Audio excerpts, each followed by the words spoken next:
no more. Keep on loving me like I've never known before. I want a superstitious woman. What's up, Tom? A superstitious mind, and I don't mind. That's White Snake before they. That was like one of their only good songs. Slow and easy, right there. I was just listening to some old early 80s rock. I was listening to White Snake, Def Leppard before they went soft. Night Ranger. Don't tell me you love me.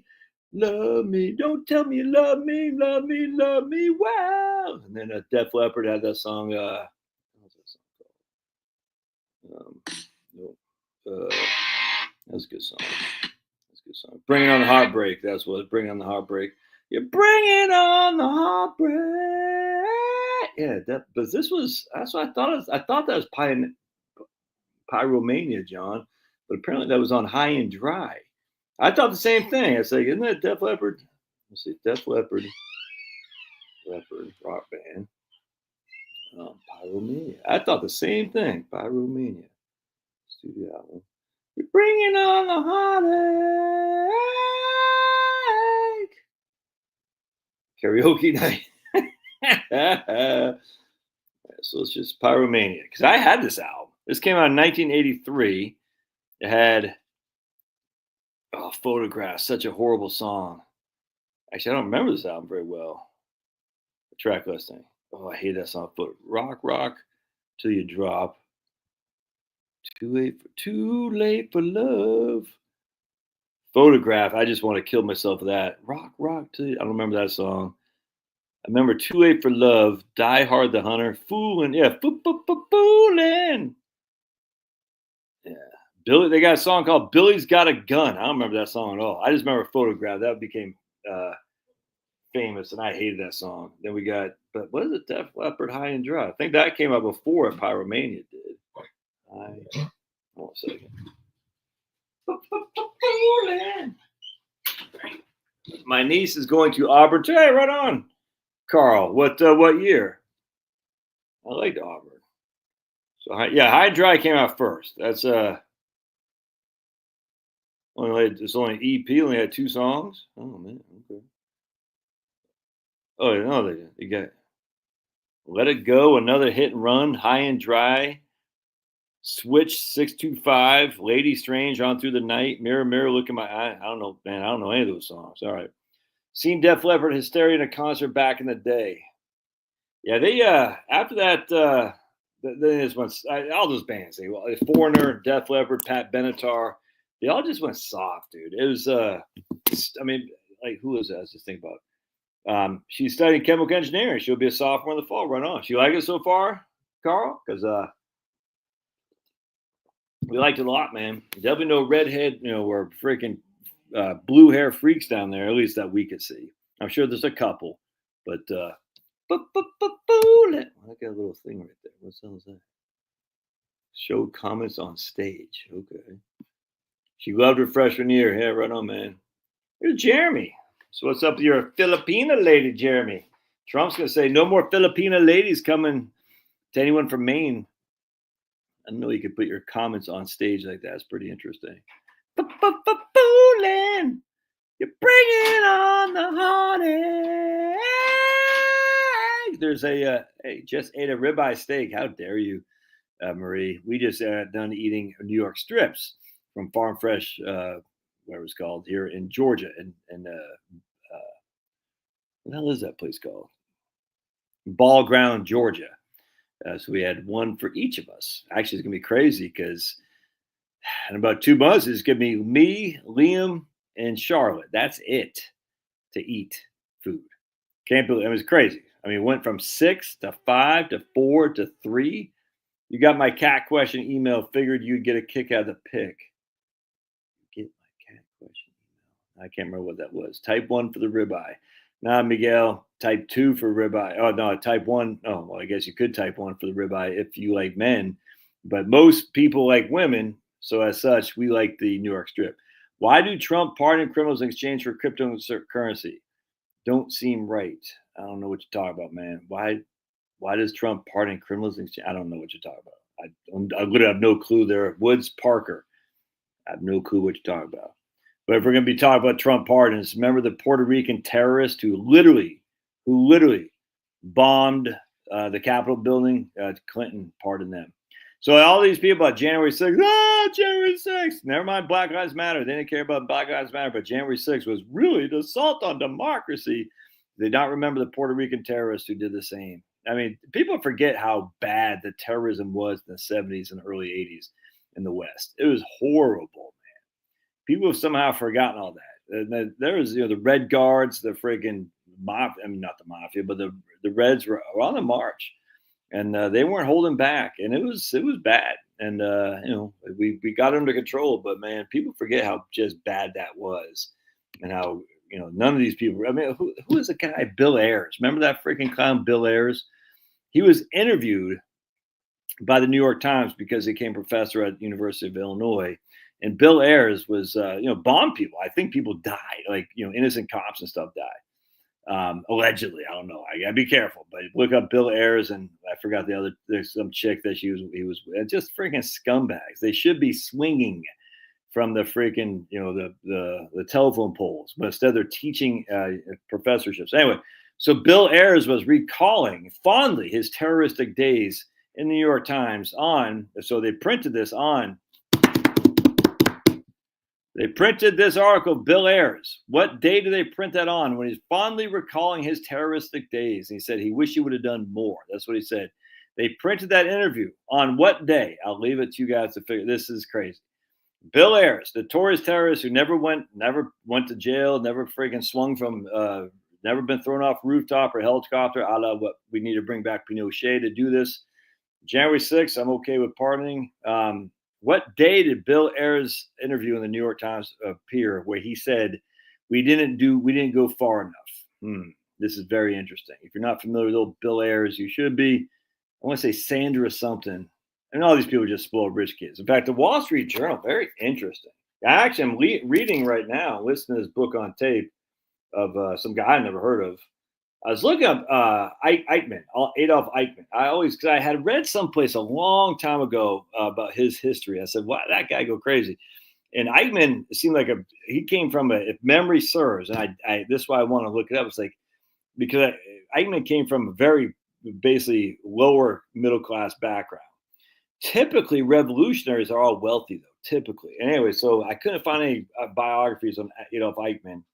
But I did find this one I'm listening to. It's pretty interesting right now on Hitler's hangman. This guy right here, some Reinhard, I don't know his name, Reinhard something, Hitler's hangman.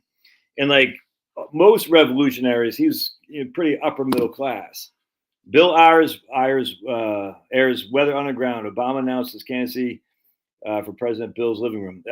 But Bill Ayers' interview was posted on September 11th, 2001 in the New York Times, the same day that supposedly 19 Cessna flying Saudi Arabians were able to hijack all these planes.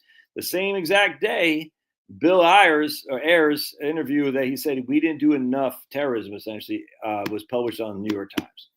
Kind of crazy. Anyway, so yeah, Bill Ayers is a scumbag. Anyway, the point being is he's a rich guy. All these guys are rich guys. So as listening to Hitler's hangman, Reinhard, I forgot his last name. I'm not that big into. A lot of people love the World War II stuff. I frankly find World War I much more fascinating. I actually find anything in the 1800s much more fascinating. But anyway, world, I get it. People say, how could the Nazis? How could they? Whatever. And I'm like, did you never heard about Stalin? Freaking Mao. I mean, my God, dude. If we got many more ruthless people than Hitler out there. Yeah, somehow Hitler takes a cake. Yeah, it's crazy. But anyway, so I was listening to this guys, and it's rich guy. I mean, again, well, I don't say rich guy, but certainly a wealthy guy who became one of Hitler's hangmen. They call him. Anyway. World War II is over. I completely agree, Jeremy. Everyone is so easy because Hitler bad, everybody else good. It's so easy, and everyone wants to pretend they're. It's kind of like with the slavery stuff. The abolition is good, everybody else is bad. There's no what's the word I'm looking for? Nuance in this stuff. And oh my goodness, you're an apologist. No, no, no. There's more to meets the eye. It's not a fault. It's not a dichotomy. That's either this or that. There's more to meets the eye. And you throw in something like in the war between states, you throw into what tariffs had to do with it and all that. And Lincoln would anyway. The whole point is just it's so easy with Hitler. Hitler bad. Everyone who loves Hitler is the evil scumbag, and forever she'll be sounded out. And yet I love communism. You're like, what? Okay. Shared your channel with my brother today. He's moving to a self-directed account. When I asked him what his risk tolerance was, he said no idea. Yeah, he definitely needs to know what his risk tolerance is. I'd say, hey, man, I just always tell him 2008, Jim, tell your brother, Bill, say, Bill, 2008, S&P 500 was down 37%. But from October 1st, 2007 to March 9th of 2009, it was down 57%. 57%. Could you handle that? All right. That means for every $1 million you had, you were sitting on $430,000 18 months later. That's a pretty big drop. I don't care what anybody says. Just hang in there. Just hang in there, dude. I'm telling you, man, all these idiots. On top of that, you're also pulling money out. All right, here's my man Woods Parker, who's an anti-Trump guy. Let's see what he says. If Trump is paying down the national debt, why throw himself a parade with tanks tearing up the streets to the tune of come on, man. Come up with something. Just come on. Liberals, try harder. Why is he through? This is so boring. If Trump is paying down the debt, why is he through? Come on, liberals. Oh, it's like right out of freaking central casting. If Trump is paying down the debt, why is he doing this, that, the other? Oh my goodness. Oh my goodness. Scott said he wrote it down and wrote it up. Yeah, but it's different if you wrote it down and wrote it up while you're still working. It's a whole lot different when you're retired and you're pulling money out. I like post-World War II history, specifically France and Indochina war. I'm not familiar with it. Oh, you're talking about the Vietnam stuff that went into France and Vietnam.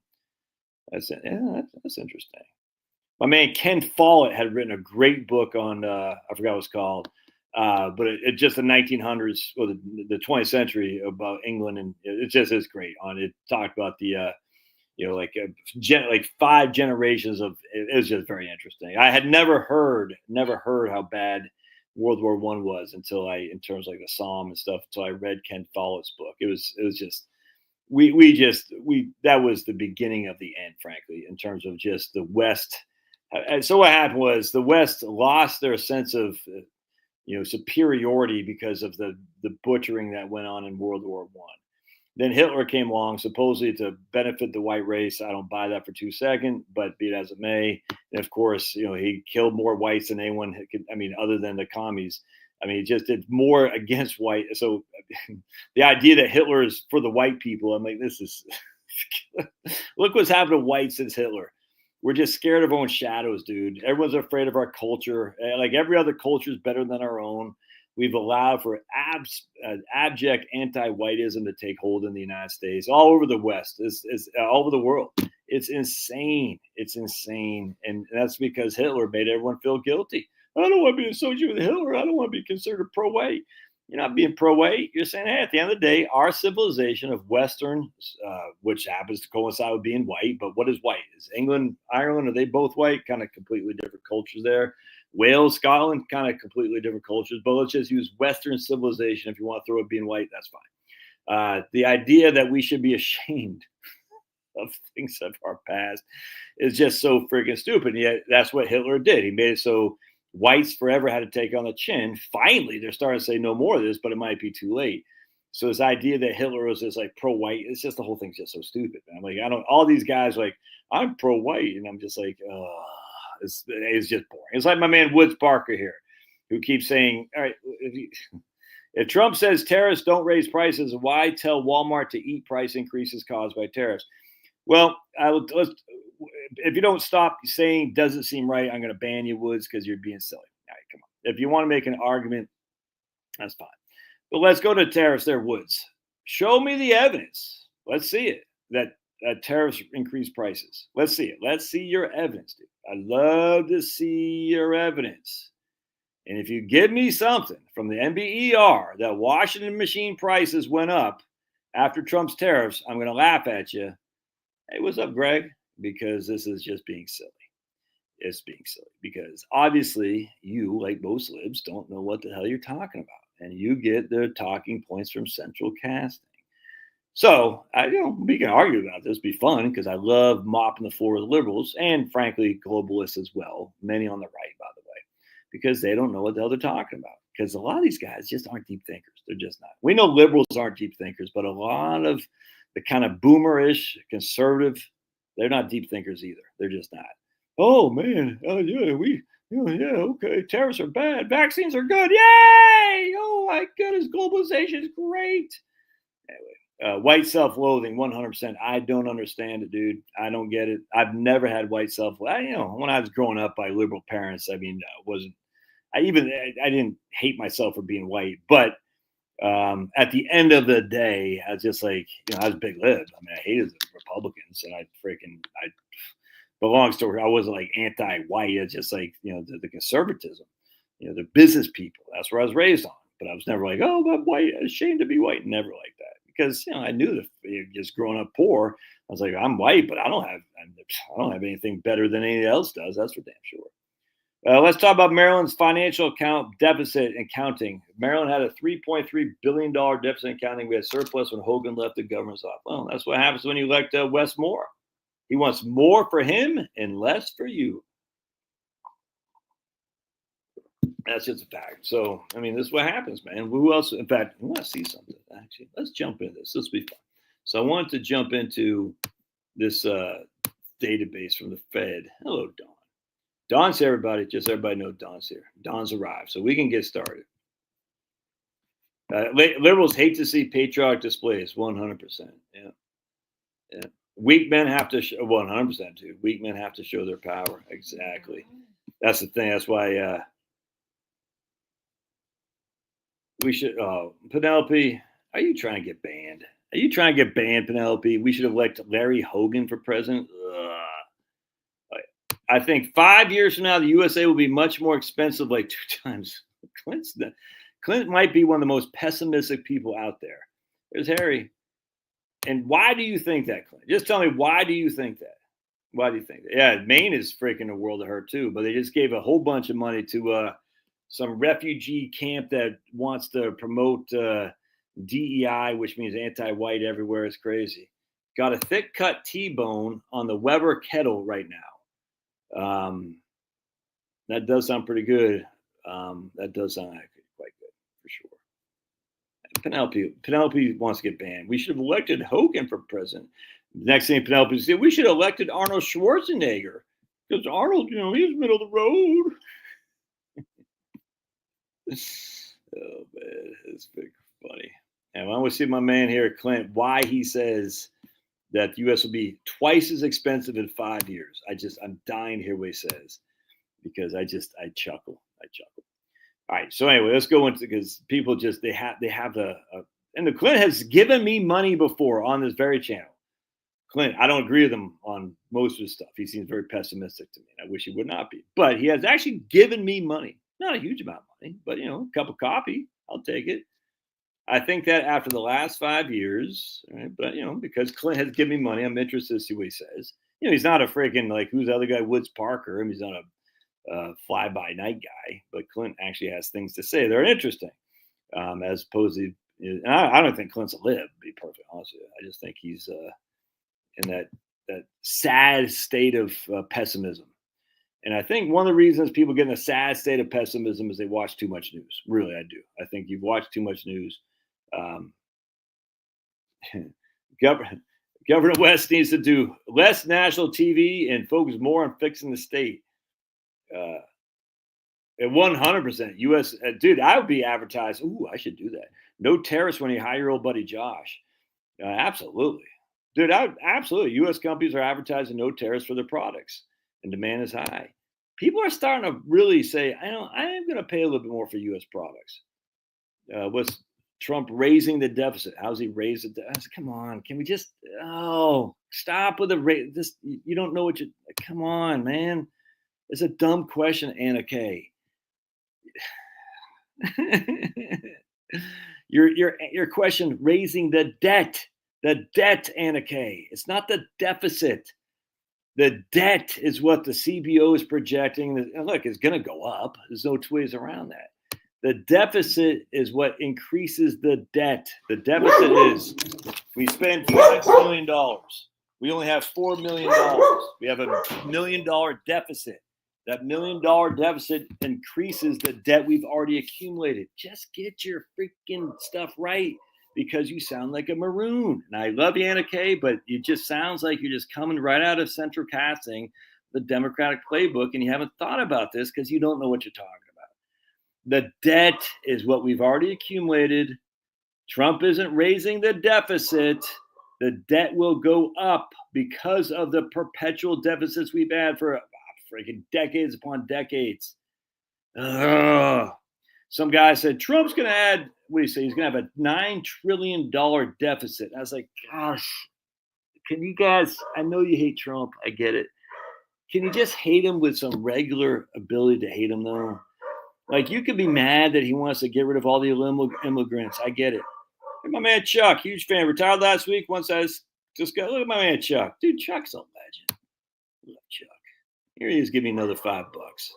He retired let's say prayers, man. Friggin' Heavenly Father, we're just so happy for people like Chuck who saw the light and are able to retire with their dignity intact.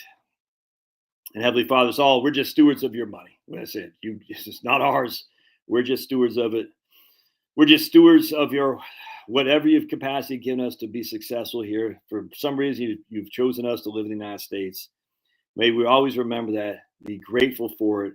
Be charitable with your charitable stewards of the money that you've given us. Charitable stewards of the brain power you've given us. And we just always look back to say, did we do enough to glorify God? That's forever what we should be doing, glorifying God in all things we do. We pray in Jesus' name, amen. Good job, Chuck. Chuck's crushing. Oh, man. Who told Pulverizer? Damn, I didn't want Pulverizer to be here. Hey, my man Vaughn. Dude, run 100%, Jim. Too blessed to be stressed. Exactly. Too blessed to be stressed. Get a load of this, Josh. I retired 5 years ago. Hey, Harry. And you got a new face. You got a new profile picture. 5 years ago, June 11th. So you got to tell us, Harry, how's it been for you, man? How's it been for you? Too blessed to be stressed, 100%. Vaughn says, can I borrow $5? All right, so here's my man Woods. Tax cuts for the 1%, stick to the poor, the regressive taxes. Okay, that's a better argument. I like that. That's a better argument there, Woods Parker. I disagree inherently, because if you actually look at tariffs, again, why can't you just answer the question? Where do tariffs hurt? How do tariffs raise prices? Oh, my buddy's got a toy. I want you to prove that to me. Prove to me that tariffs lead to inflation that hurts the poor people. Prove it. You can't, because it doesn't exist. It doesn't. All right. Where'd your toy go? Did you drop it?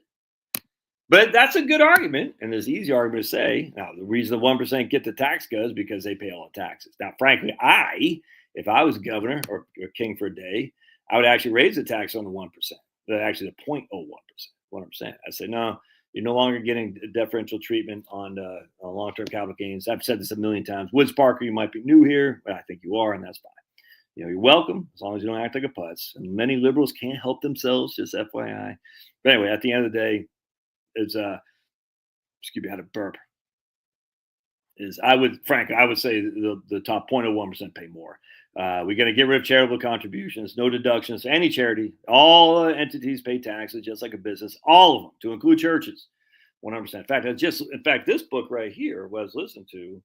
My man, author of this, says that Bismarck went after, prosecuted like 700 or 7,000 Catholic priests because they're talking politics on the pulpit. That was in the 1800s. Very interesting. So I would say no. We're not going to allow any political. It's not. We're just going to get rid of all charitable deductions. 100%.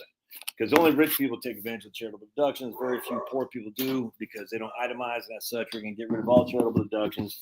We're going to get rid of foundations where they can't be tax-free because they know they're all up to evil with their very left-wing thing. And I would think my man Woods Park would be okay with that. Why should but nonprofits get the privilege of not paying tax while freaking mom and pop shop got to pay tax? That doesn't make sense. Did you make up your mind, Pumpy?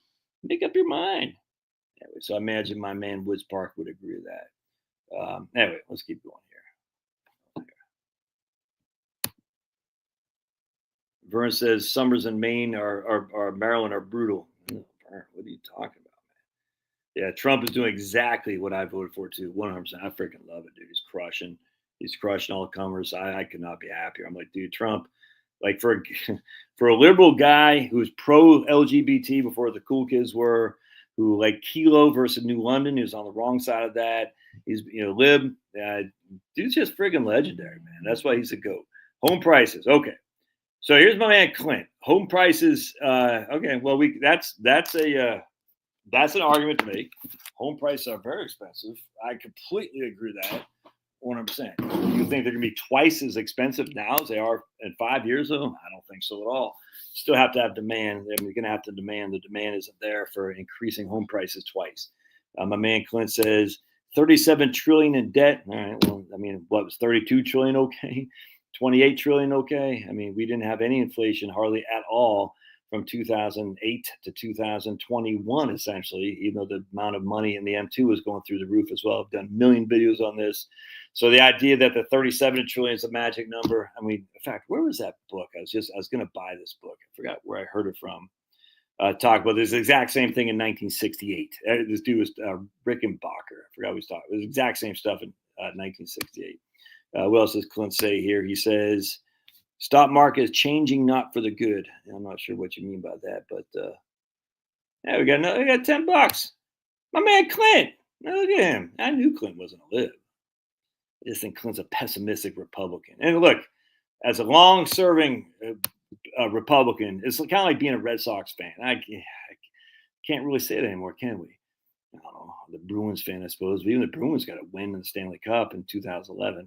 But basically, before 2000, being a New England fan, other than the Celtics, was just bad. You know what I'm saying? Because you'd always end up in that, and you'd always lose. Always, you knew you were going to lose before the game even started. As such, this is what the Republican Party has essentially been. We're Stockholm syndrome. Like I liked Buchanan in 1992. I went to Perot. I liked Harry Brown in 1996. I didn't trust George Bush in 1992. I didn't trust freaking Bob Dole in 1996. I started off in 2000 campaigning for Phil Gramm, which was a big mistake. Steve Forbes, another big mistake. And then George W. Bush when he won the primary. Big mistake, you know what I'm saying? And then 2004, I thought for sure that Bush didn't win. We all hell would break loose, and what a clown I was. 2008, I voted for Palin. Certainly didn't vote for John McCain.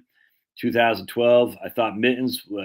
I'd still knee deep in my neoconservative Republican issue, And then Trump came down the escalator. I said, finally, someone taking some of the best bits of Pat Buchanan and he's making headway. And then seeing all the right people be mad at Trump, I was like, sweet. But yeah, the home prices are a problem, man. How hard it would be to go pre-COVID spending levels? Apparently, I know that's the thing that freaking pisses me off. It's like, why can't they cut spending back? And this is the Republicans and Democrats. It's just this swamp. Like, exactly, Ron. It's like, I mean, my God, dude, you guys just freaking pulled this out of your butts, and now you're like, we can't drop it back. It's crazy to me. I don't understand. It's nuts. I just think what they got to do, they're never going to cut spending, ever. It'll never be cut. So what they should do, and this will never happen, just say we're going to freeze all spending. Military spending, frozen. Everything being froze. Freeze all spending. No more, nothing. We're going to freeze everything. Do that for a couple of years, you'll be back to even Steven. But they just, it really frustrating me. I agree.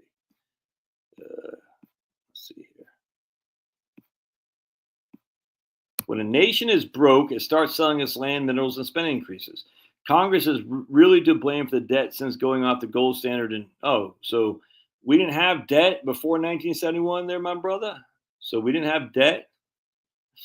And if you want to, I mean, people love to assume the gold standard kept us in an even Steven place. It just did not. I love being off the gold standard. You know why? Because the gold standard put us on some massive in the 1800s ups and downs like you would not believe. Huge increases, huge deflation, depressions all the time. In fact, I think I got one. Is it James Grant here? So Murray Rothbard wrote a book on the Great Depression of 1871. James Grant had written one here, which I just was looking at this the other day. And then, of course, you had the huge depressions in the 1870s, and then massive depressions in the 1890s. I'm not going to find it on the fly here. But I thought it was over here. No, I guess not. But James Grant had written that on the depressions, and then Murray Rothbard. Oh, man. Anytime I need it, I can't find it on the fly. Oh, but I did just get these books right here at Auburn. At the library, they give books away. And this is the Newsletters to Newspapers, 18th Century Journalism. Very excited to see that. And then I got this right here, the Book of American Quotations. So they're giving that stuff away at the Auburn Library. And I'm like, oh, man. You should go by your local college library. You might find some books that they're giving away. They're like, dude, I'm not saying they're worth any money, but they're fascinating because these old books, they don't print them anymore. All right, so let's keep going here. Yeah, Japan, exactly. Japan, 100%. This 100%. Well, Japan's different. Japan has had a debt to GDP over 200% since 2014, 11, something like that. And they're still prosperous. Crazy. I know they're not having any kids, I grant you, but I mean, they'll be gone before we will be, for sure. Korea's going to be gone before we will be. Hell, China will be gone before we will be because they're not having any babies. They're not pumping them out. But Japan is still running. Yep, I cannot agree more.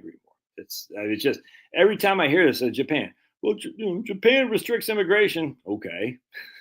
So it's immigration, because restriction of immigration is what allows them to have a high debt to GDP.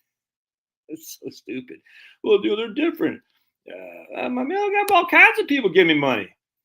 Hey, right on there, Don. Don gave $4.99. Look at you guys. Very friendly crowd here. All right. I have to start shaming people who don't. Hey, we got my man Brian the Fly Fisherman Dish. Josh has stayed away from the lake. Pulv is dining to talk with a riffraff. Let's just be happy for what we get. Hey, look at my man Michael Lewis. 1 week shy of 2 years retired. Man, that's freaking awesome, man. Harry says he never regrets it, having fun and getting stuff done. Yeah, I bet Harry's freaking out there crushing. If they raise the SALT deduction, that would bring. Why would raising the SALT deduction bring back the AMT? I don't get it. I agree. I think Social Security, they need to raise it. And if I was a Republican, I'd say, how do we appeal to our base to get more votes in? Well, you buy up, see, like Trump's doing with the steelworkers. I don't know if this is true or not, but I just read it briefly. He's going to give a $5,000 bonus to steelworkers or something like that. I don't know the validity of that, but I said that's how you do it. Yeah, it's Republican. Yeah, I agree, because this is what happens when you freaking gerrymander. The Democrats got some crazy people. The Hank freaking Johnson. That Guam's going to tip over. The Democrats got some real stupid people in their party, unequivocally. And as such, they're not going to come to the table for because they know they're never going to win Senate seat. They're never going to win because the Senate is non-gerrymandered. So they say, I'm just going to keep my House seat. Then I'll get primaried by some Looney Tune AOC type. You know what I'm saying? And the Republicans got idiots like that guy Randy Fine or something like that. It's just, we got enough idiots on our side that if Republicans aren't in the business of doing the bidding of Israel, Then the Republicans, they say you're anti-Semitic. You want Iran to, I don't know what the hell ISIS. The whole thing's just so stupid. Yeah. Well, you might act like a douche, but you are a douche. Raising the taxes doesn't fix the problem spending. No, the raising the taxes, what it does, it fixes the problems of these companies or these people, these ultra wealthy people having obscene ability to escape the taxes and then turn around and use that money to do bad things. That's just a fact. Rockefeller Foundation, Ford Foundation, the list goes on and on and on. On top of that, I was reading my man Andrew Biggs. So apparently Yale University, they had a play where the lady said, who wrote the play, that we're going to murder the members of the Puerto Rican Financial Stability Board, of which Andrew Biggs happens to be part of. This is Yale University sponsoring a play where the lady's advocating the murder of the members of the Puerto Rican Financial Stability Board because Puerto Rico went bankrupt. And Yale is sponsoring that. Yale should not be tax exempt. It shouldn't be. They should pay taxes just like any corporation. I'm sorry. All these guys, they should all pay the friggin' taxes. They should all be, if they're, instead of giving away their money to charity, out of the Bill Gates Foundation, Warren Buffett, that clown, they should be taxable subject to an estate tax. I mean, it's just no two ways around it. It's not because they have this methodology to avoid it, and they shouldn't do that. They should say, hey, man, it's fantastic you've been able to accumulate that wealth. We've never denied you the ability to accumulate wealth, but instead of giving it away tax-free, we're going to take our fair share so we can fund Social Security. It has nothing to do with paying down the debt or anything. It has to do with friggin', in my opinion, the debt in of itself is a smaller potato than the evil that these guys do. So, Josh, you think the Republicans want to repeal Social Security in a separate bill so Democrats? That'd be great, Andrew. Republicans have make Social Security tax free in a separate bill. I don't think they're smart enough to do that, frankly. I just don't think they are, but it'd be sweet if they did. If the Republicans had a separate bill, we're going to repeal the tax on Social Security. I mean, that would freaking. I'm the top 0.01%. I do not approve.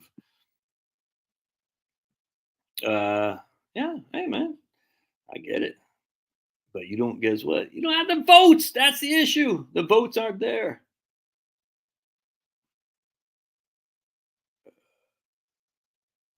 Let's see. Harvard loves Donald Trump. I agree. Biden dumped his speech money to the 100%, dude. It's crazy. It's crazy.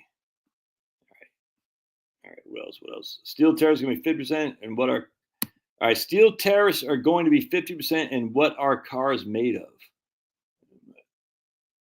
Now, well, I want to borrow $15. I'm not sure what you're saying there, dude. So, are you saying that the price of cars will go up because steel tariffs are going to be 50%? Is that what you're saying there, Brad? I mean, literally, I'm just asking. I want to hear what you're saying. I had a feeling, old Clint, that you're a right wing. I got a sneaky suspicion you're pretty far right on a couple of things, like me. Yeah, Harry Brown was good, man.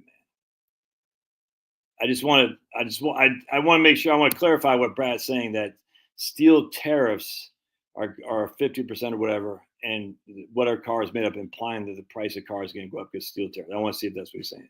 There's my man Jeff. Part of the problem is the housing market is younger people don't want to start a home, so they're building less of them. I don't think that's true though, Jeff. I think they're building more and more starter houses. I don't think that's necessarily true. But I get what you're saying about younger people don't want to start a home, but I don't think they're not building them. I think they are building them. In fact, the smaller houses are flying off the markets a hell of a lot more so than the bigger houses. So I just think at the end of the day, the incomes aren't keeping up with the price of houses. Just not even close. And as such, the people are being priced out of the markets. It's not just because of high mortgage rates. And high mortgage rates, 7% mortgage, whip-de flip and do. That's not. I mean, my first mortgage was 7%. Some of you guys had first mortgages in 10%. It's the income hasn't kept up, and I don't know why Republicans don't understand this. I mean, globalization, massive immigration inherently hurts wages. This is, oh my goodness. It's just so obvious to me. And I don't understand how people don't get this. It inherently keeps wages down. It's just a fact. As such, the people coming up on the lower end of the things, their wages have been kept down because of globalization and mass immigration. That's it. But the prices of houses have gone up. Why? Because immigrants need a place to live too.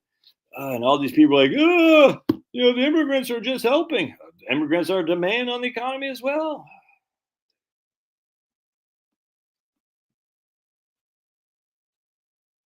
Yeah, Japanese steel was junk would bend before it broke, and U.S. steel would break before it bent.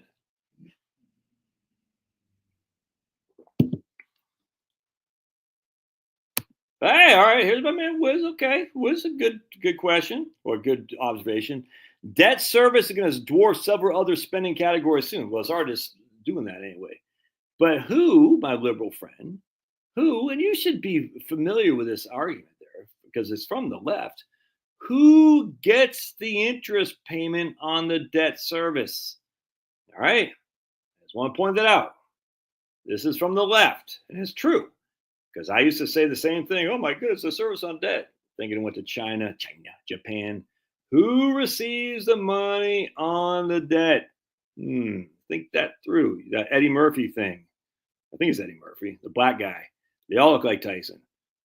Think who gets the interest on the debt for the debt service? More seniors are aging in place now because we can. 100% Penelope. I don't consider you a senior, Penelope. I consider you a junior.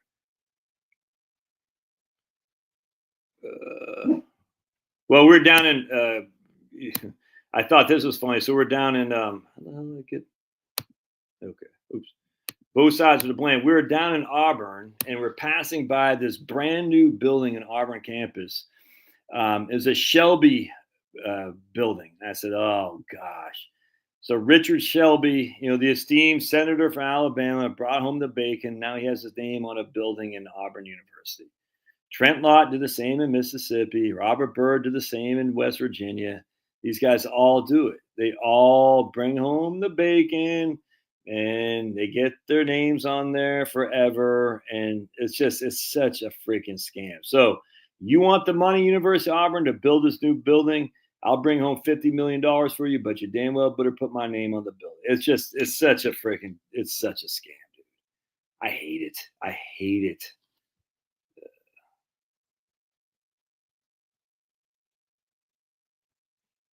Between the undeclared wars, we are never going to balance anything they intend to be this way. That's why they just, what I'm saying, man, they're never, exactly. Japan has an aging population. We do too. Yeah.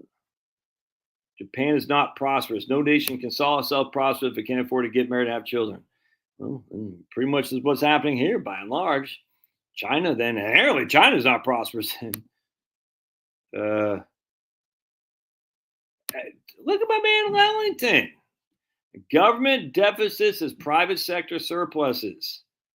Yeah, this is straight from the modern monetary theory, and I agree with it. It's because it's true. Government debt is private sector surplus, 100%. When the government takes on the debt, that money is going to someplace, and as long as it's not going to China or Japan, as long as it's staying here, is going to us with higher interest rates. I completely agree with this. I know I don't like Stephanie Kelton's politics. I guarantee you, from the modern monetary theory and Wayne Mosher, whatever that guy's name is, I don't know his name. But at the end of the day, this is true. Government debts are private sector surpluses. Massive spending cuts would spiral our economy, not a recession. Massive spending cuts would spiral into a depression, 100%.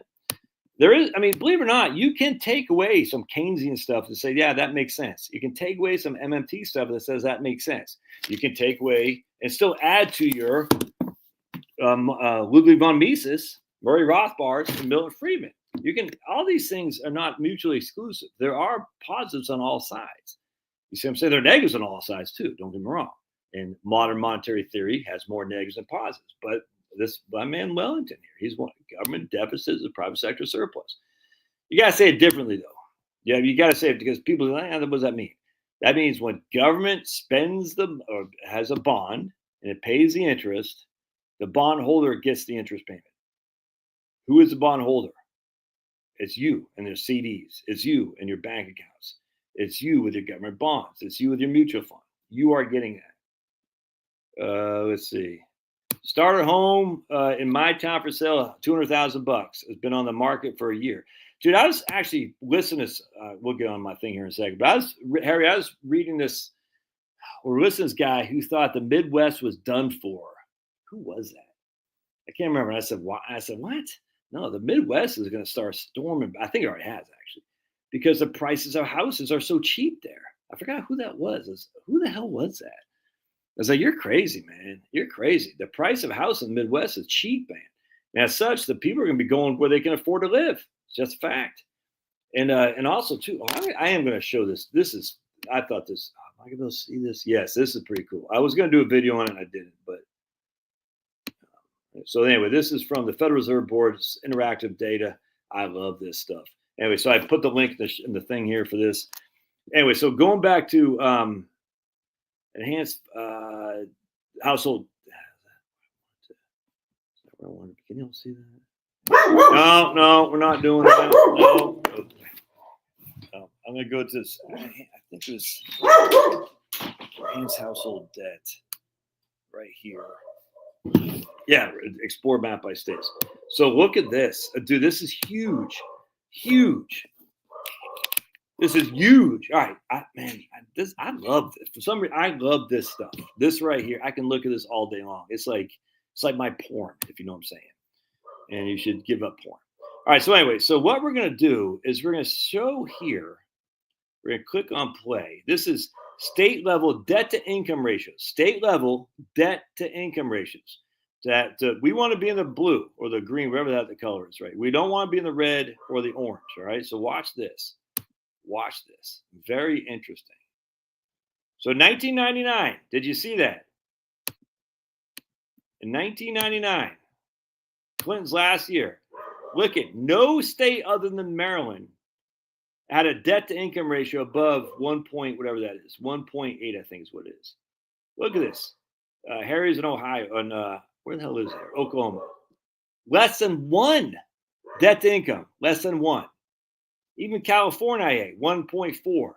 The only state that was over, I think, 1.5. Yeah, over 1. The only state that was over 1.5 was Maryland in 1999. Debt to income.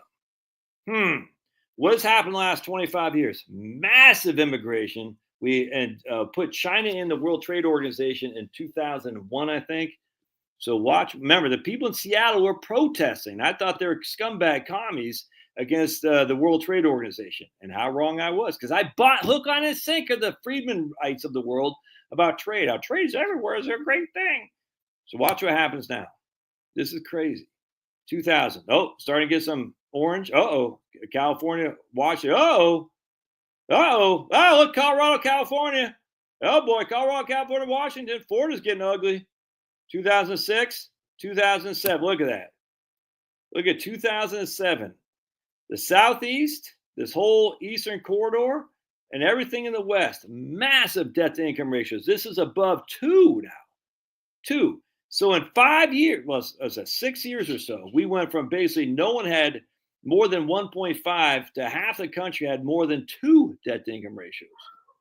If that's not crazy, I don't know what is. Anyway, but look at this. Oh, it's still the Midwest is still looking rather prominent. Interesting. Let's keep going. 2008 is going to get ugly. Look at that. Yikes. 2010. Yikes. Oh. Starting to get a little bit better. Oh, 2004. Watch the Midwest, though. The Midwest. Look at that. The Midwest is still keeping below 1.5% debt to income ratio. But you can see too, some of these states. Oops. There you go. Pause that. Make this go. There we go. Hey. Oh, come on, man.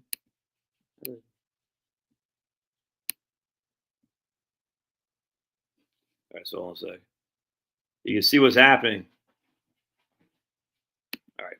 So here you can see the South, Florida, South Carolina, Virginia, Maryland. Those are starting to get above 1.5 debt to income ratios. The West, Idaho, Utah, Colorado, Arizona, because all these people in California are moving over here. Starting to get high too. Maine, look at that. Rhode Island, Not good, 1.5. But the Midwest is still Missouri, 1.27. Oklahoma, 1.2. Kansas, even Texas, still 1.22. Kentucky, look at that. Huh, very interesting. So going back to what Harry said, that there's a house, a starter home, was that a 3-2, 3-bed, 2 baths for 200,000 bucks? People aren't stupid. They're going to start seeing this is where we can buy a house and build a family. I'm telling you, man, people know to do this. Our internal immigrants, if you will. All right, so anyway, let's keep going because I thought this was pretty neat. So we're going to go over here to, how did I do that? Go back here. I'll go back here. I'll go to Blink. Was it financial account? Was it enhanced financial accounts? Was that what it was? Oh man, yeah, by state, what county? There it is. All right, so now let's go by metropolitan. They didn't fix it. Dagnabbit. I thought you can't see the thing.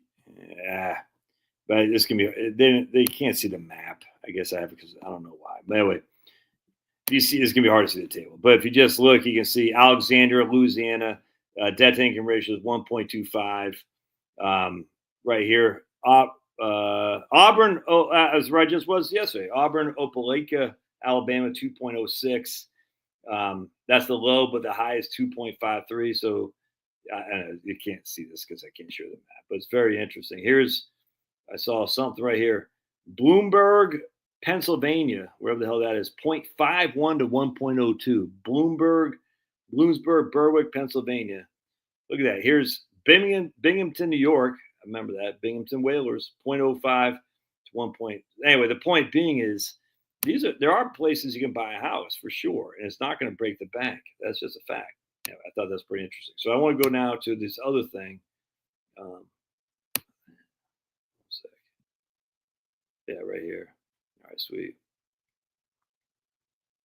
I think this is it. Yeah, we'll go over here. This is just from the Federal Reserve Board, by the way.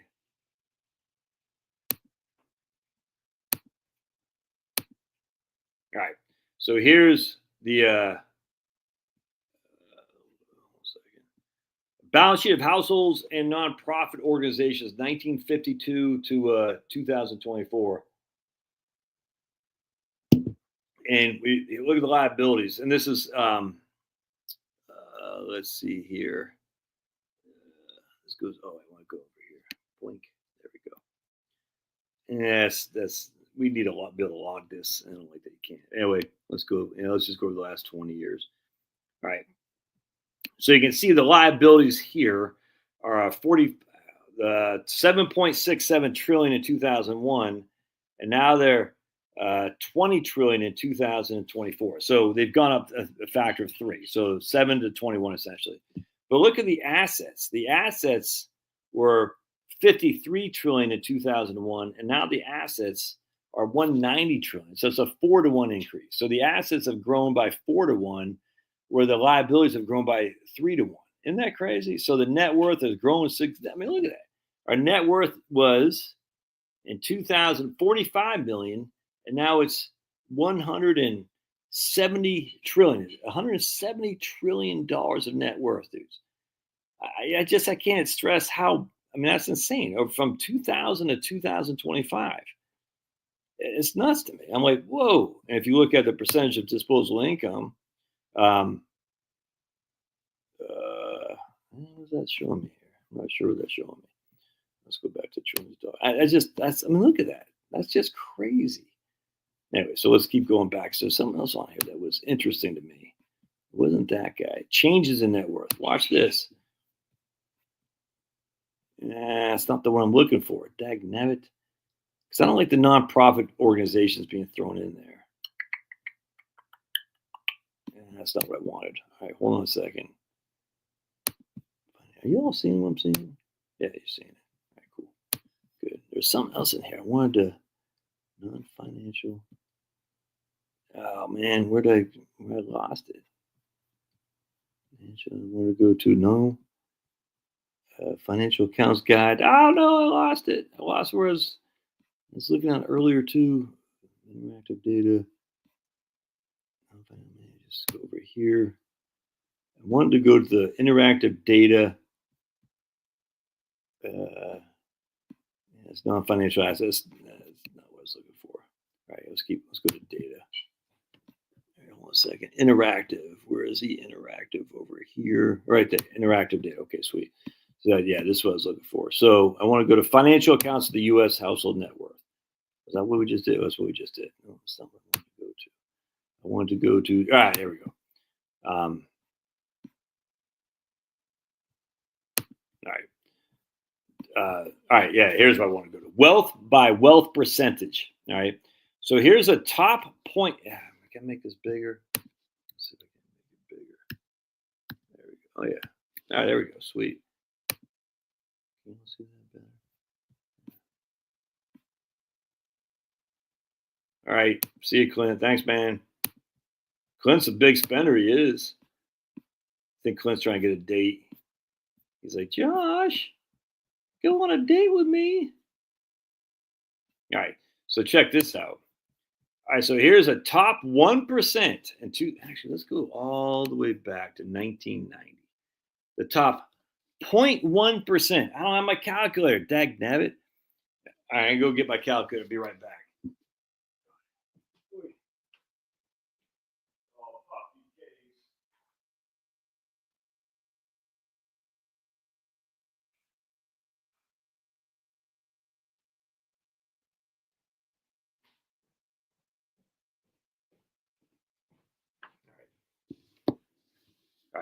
So the top 0.1% had 1.75 trillion of wealth in 1989. Now they got 22 trillion of wealth. Future value. And that's what, in 1989 to 2024. 2024 minus 1989. That's 35 years. All right. Oops, hold on a second. They've increased their wealth by 7.5% a year since 1989. The top 0.01%, 7.5% a year. Now let's look at the bottom 50%. Now this is where a lot of people make a mistake, I think. 0.71 was their net worth, their total wealth. 0.71. People say, oh my goodness, they're getting screwed. But now look what it is. 4.01.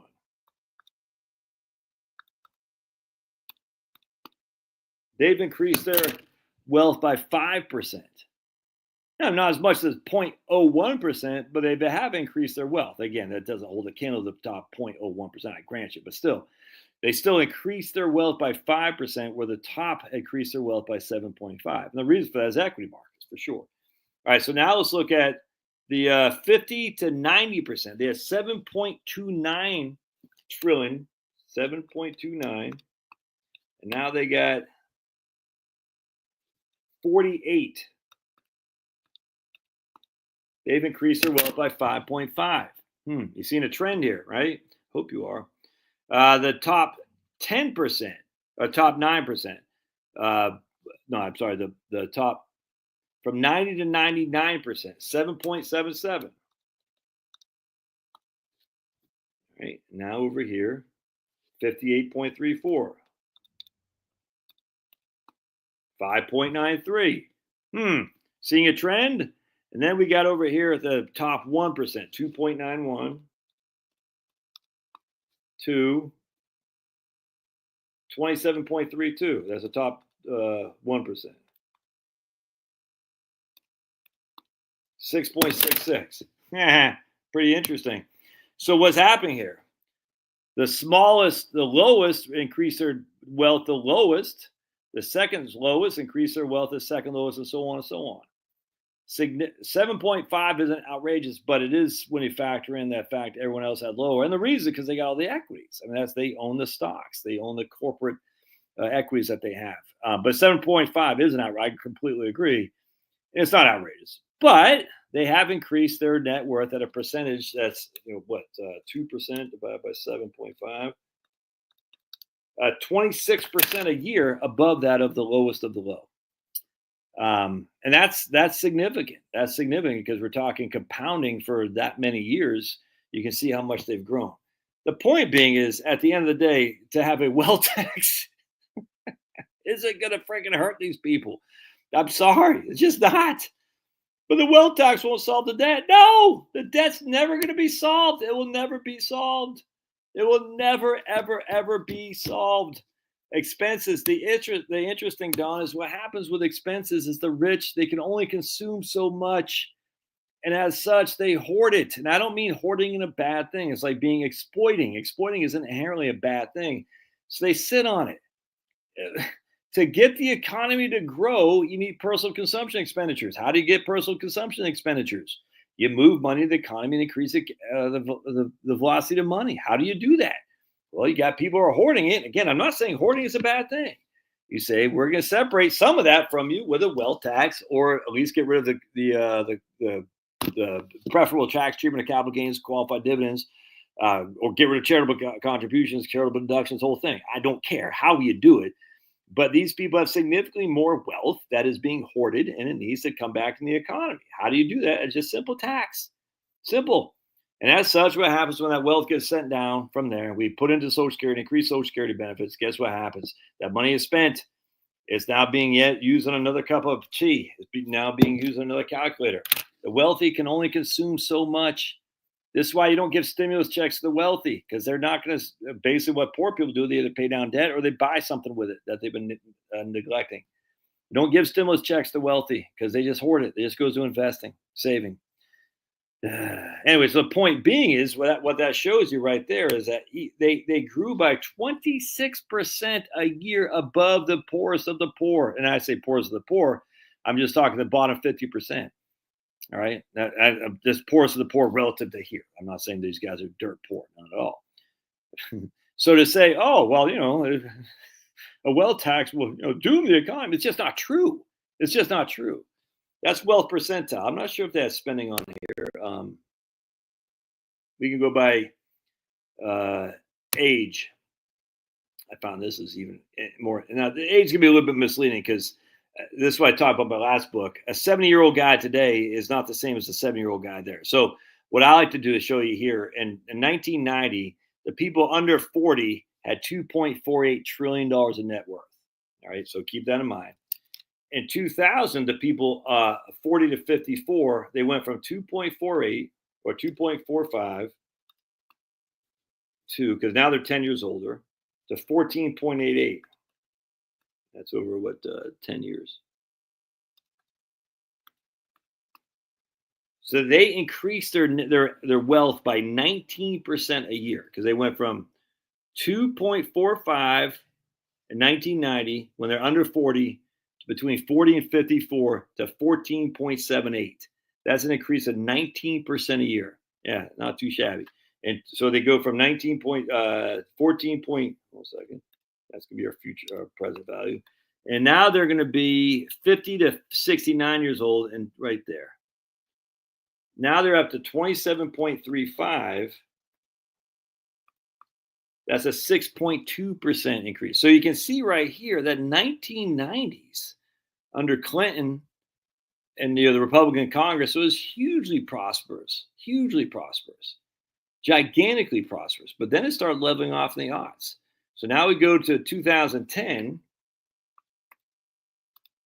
and we go to 15 years at 15, and they got what did I say? 27. Now at 2000, now they're at 50.33.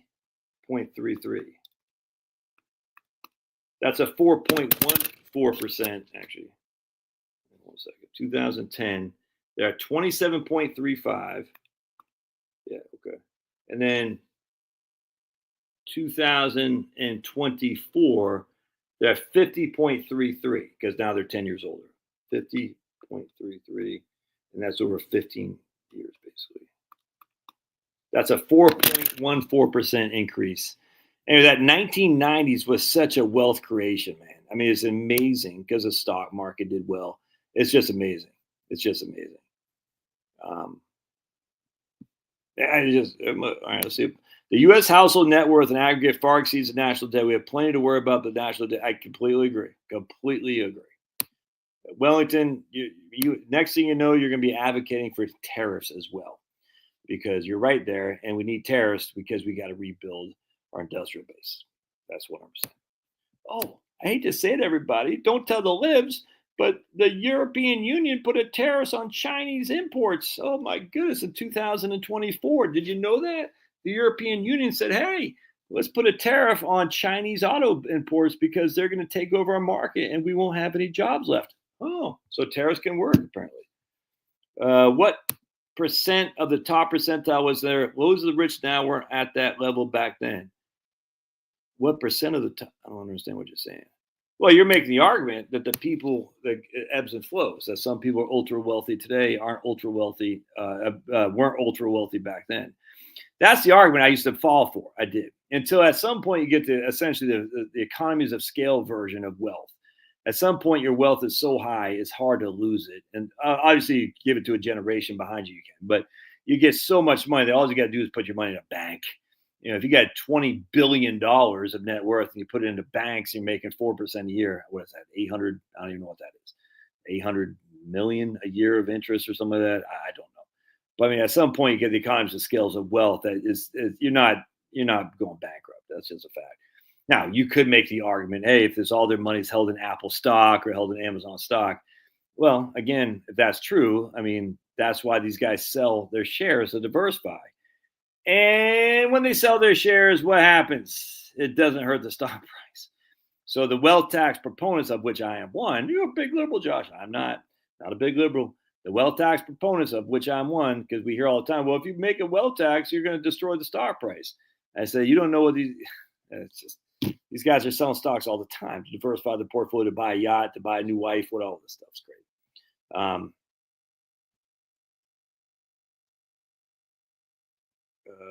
Let's see. 52-week T-bills paid at maturity is a good way to push those gains to the following year. I retired at 50, so I have to play the AC. Oh, that's a good one. Hey, I didn't think about that either. 52-week T-bills paid at maturity.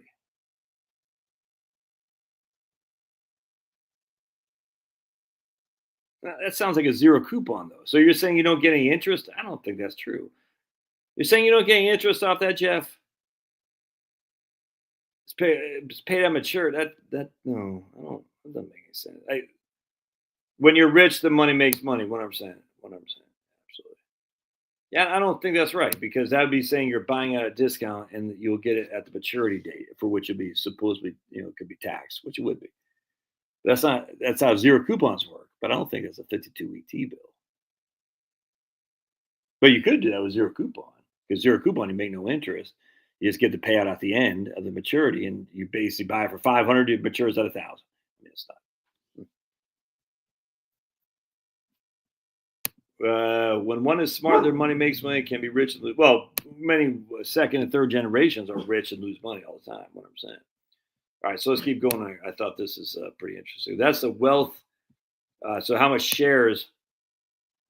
So what's very interesting here is you can see the share of wealth. Again, this isn't really, it's a tougher thing to look at, because these aren't the same people. I just want to be very clear. The people who are 40 years old in 1998, 1980, 1990 are not 40 years old in 2024, but you can see the share of wealth of right here. The share of wealth of the people under the age of 40 was 12% in 1989. The share of wealth of people who are under 40 is now 6%. It's gone down by 50%. The share of wealth of the people 70 and older went from 19% to 31%, almost a doubling. So basically what's happening is the older people, the wealthier people, are getting wealthier. The younger people, the poorer people, are not.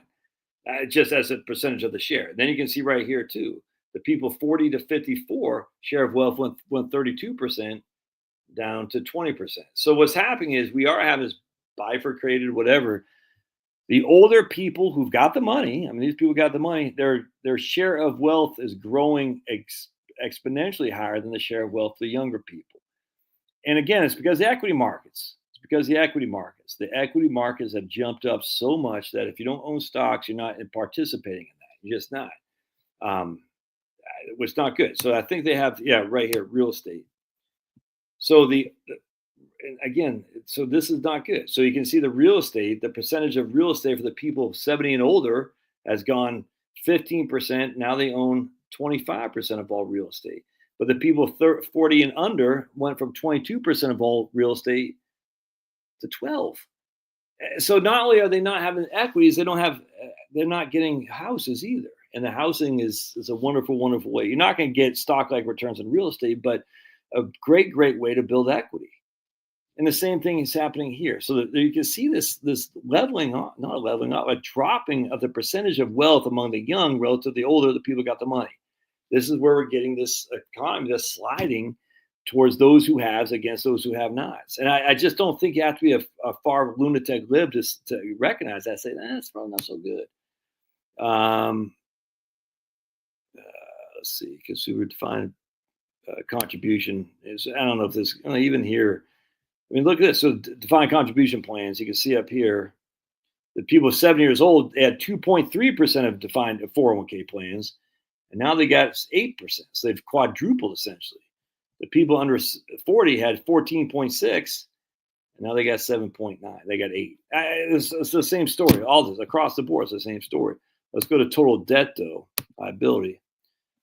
Now, with that said, the people who are under 40 have less debt. They had 43% of all debt back then, and now they only got 27%.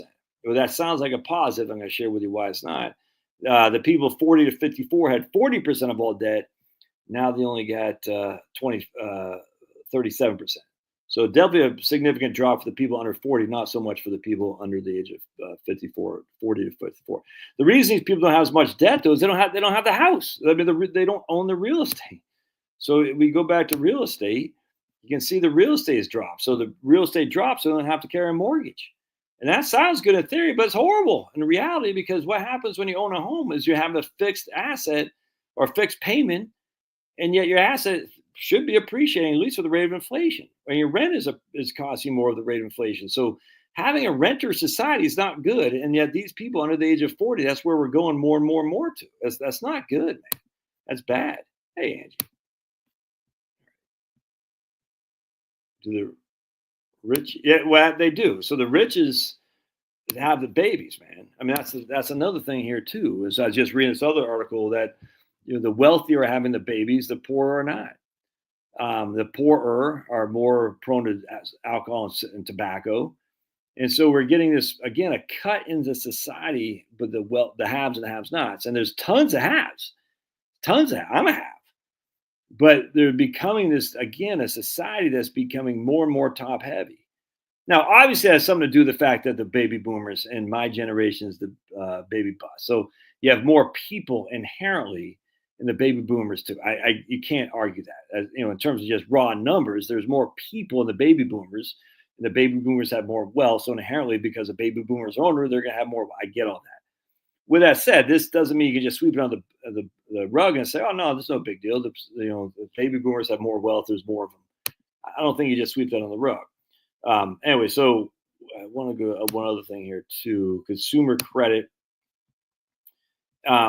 So back then, 45% of all consumer credit was the people under 40, and now it's 35%. So that's dropped off as well. And again, it's just because there's more baby boomers in that regard. But that's not the whole story. The whole story is that at the end of the day, the older people have the money, and they're getting more money from the money. The money's growing. If we go to pensions, this is defined benefit pension plans.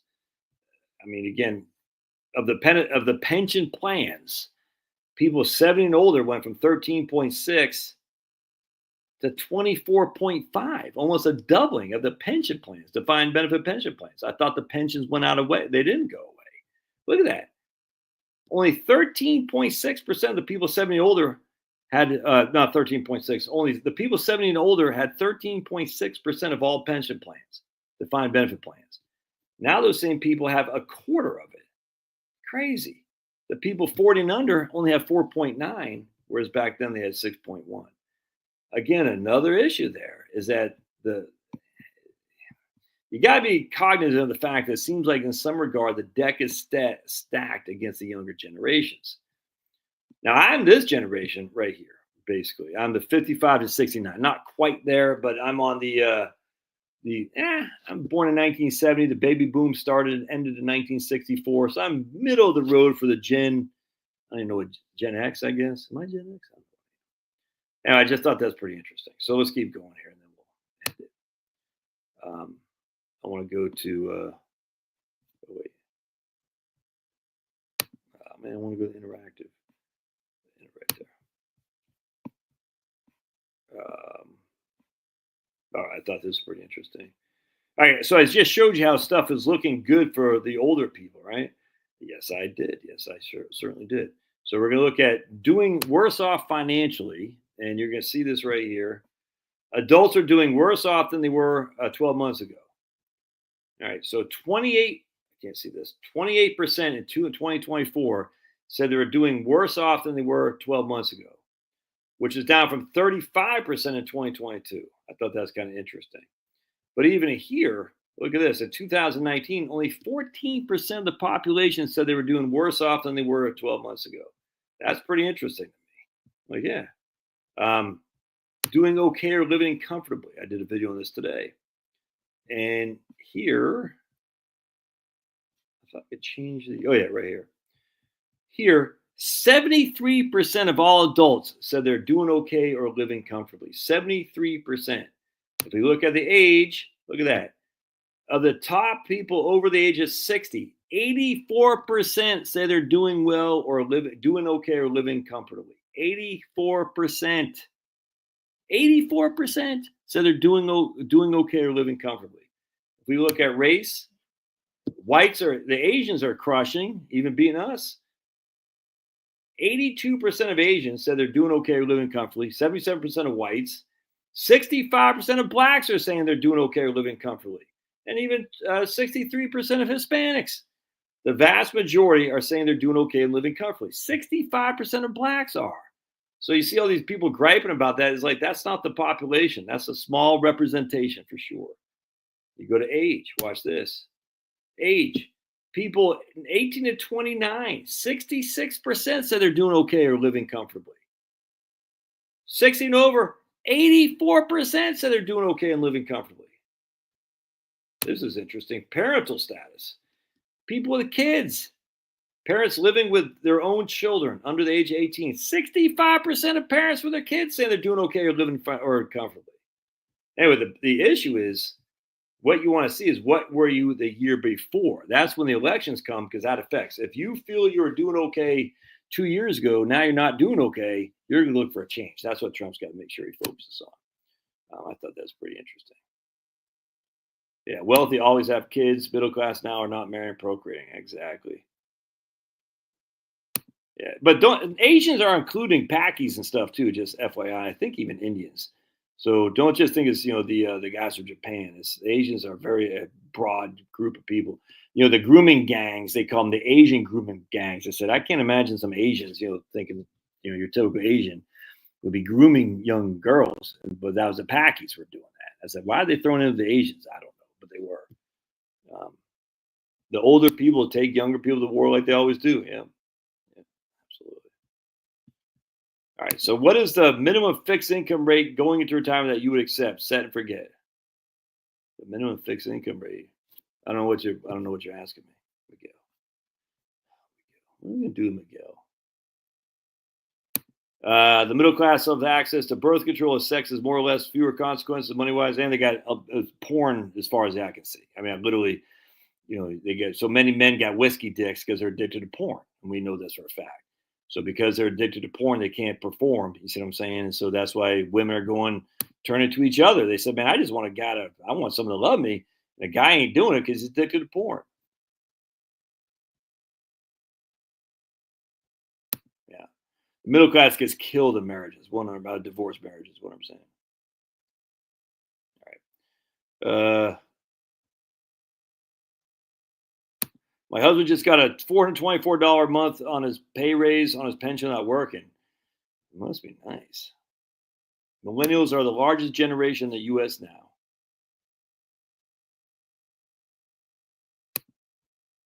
Josh, Miguel.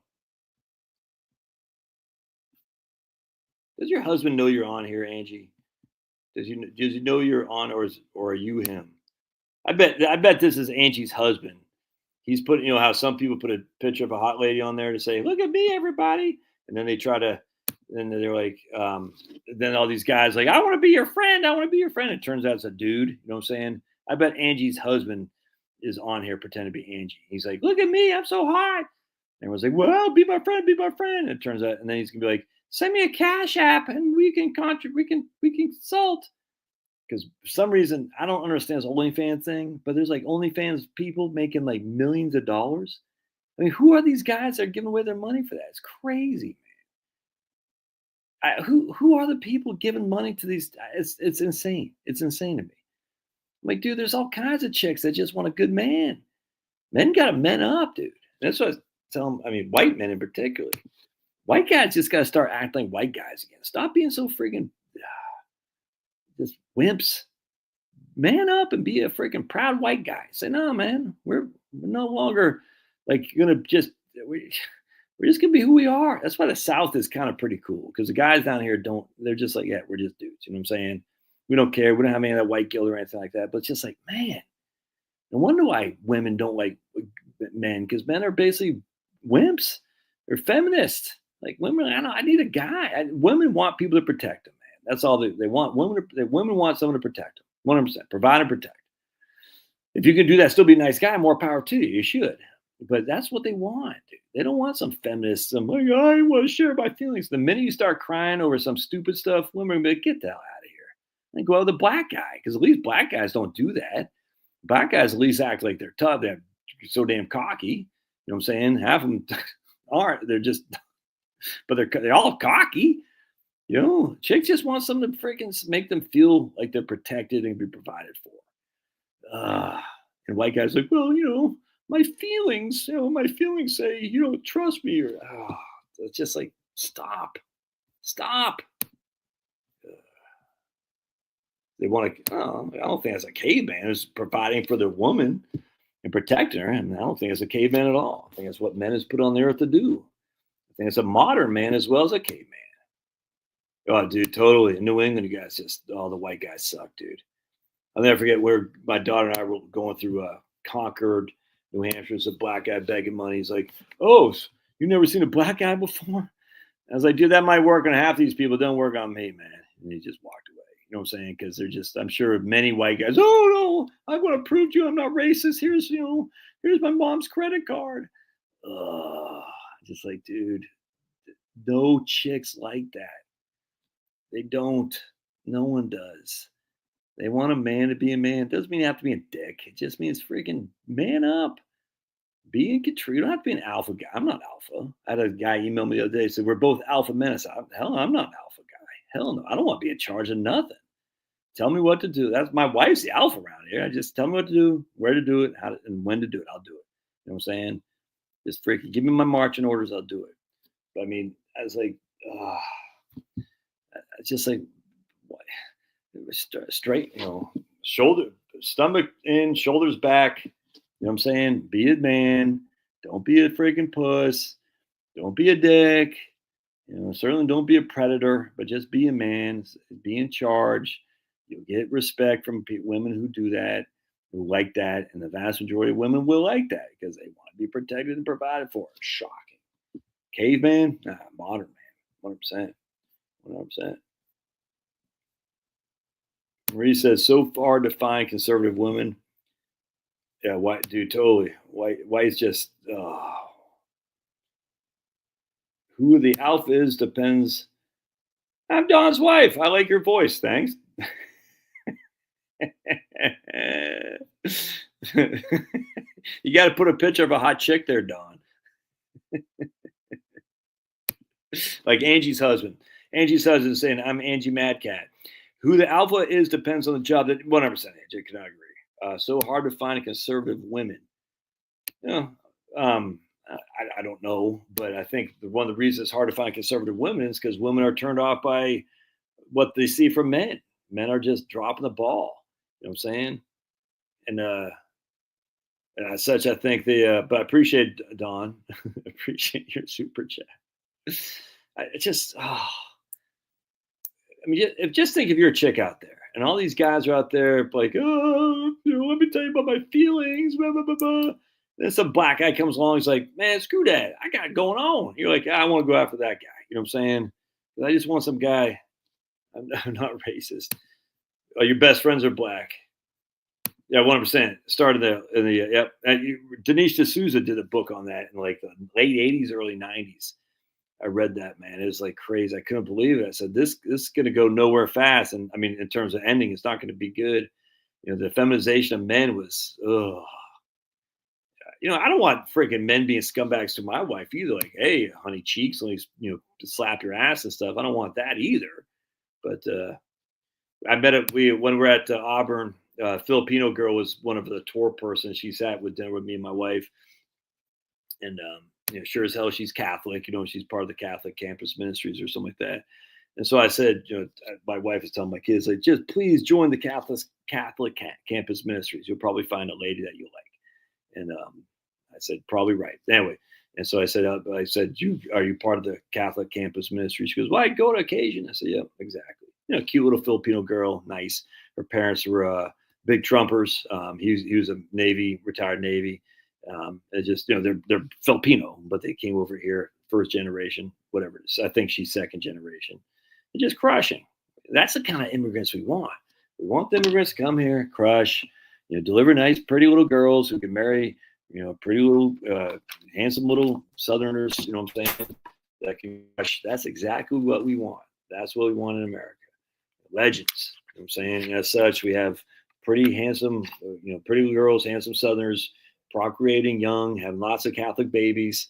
That's exactly what we want.